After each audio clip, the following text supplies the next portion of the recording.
ഇത് ഇന്നലത്തെ വീഡിയോ ആണ് കേട്ടോ. ഇന്നലത്തെ വീഡിയോ ഇന്നാണ് ഇടുന്നത്. അപ്പോൾ ചിക്കൻ കറി ഉണ്ടാക്കേണ്ട പ്രിപ്പറേഷനിലാണ്.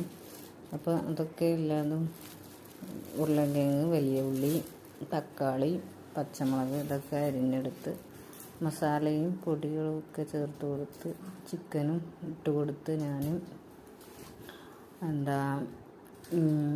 കൈ കൊണ്ട് നല്ലോണം കുഴച്ച് ഒരു കപ്പ് വെള്ളം മുഴുവനായിട്ട് ആദ്യം ഒഴിച്ചില്ല, കുറച്ച് ഒഴിച്ച് കൊടുത്ത് മിക്സാക്കിയിട്ട് ഉപ്പ് ഇട്ട് കൊടുത്തിട്ട് ഞാൻ അടുപ്പത്ത് വേവിച്ചാൽ വെച്ചിട്ടുണ്ടായിരുന്നു കേട്ടോ. അപ്പോൾ അത് നല്ലതുപോലെ തിളച്ച് വന്നിട്ടുണ്ടായിരുന്നു. പിന്നെ നമുക്ക് അതിലേക്ക് കടിയായിട്ടുള്ളത് ദോശക്കാണ്. ദോശ ഞാൻ കൂട്ടി വെച്ചിട്ടുണ്ടായിരുന്നു, റൈസ് കുക്കറിൽ ഇറക്കി വെച്ചിട്ടുണ്ടായിരുന്നു. അപ്പോൾ അത് നല്ലതുപോലെ പൊങ്ങി വന്നിട്ടുണ്ടായിരുന്നു കേട്ടോ.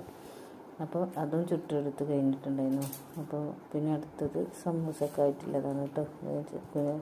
പുന കട്ട് ചെയ്തിട്ട് ഉരുളക്കിഴങ്ങ്, വലിയ ഉള്ളി, തക്കാളിയൊന്നും കൂട്ടിയിട്ടില്ല, ക്യാരറ്റ്, ചിക്കനും പാടയാണ് കേട്ടോ ചേർത്ത് കൊടുത്തിട്ടുള്ളത്.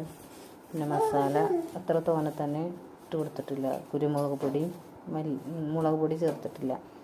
പിന്നെ വെളുത്തുള്ളി ഇഞ്ചി പേസ്റ്റ് ഇതൊക്കെ ഞാനൊക്കെ ആഡ് ചെയ്ത് കൊടുത്തിട്ടുണ്ട്. അപ്പോൾ എല്ലാതും അങ്ങനെ ഒരുങ്ങി മേശമൊക്കെ സെറ്റാക്കി വെച്ചിട്ടുണ്ട് കേട്ടോ. അപ്പോൾ ഇത്രയേ ഉള്ളൂ നമ്മുടെ ഇന്നത്തെ ഈ വീഡിയോ. Okay, bye.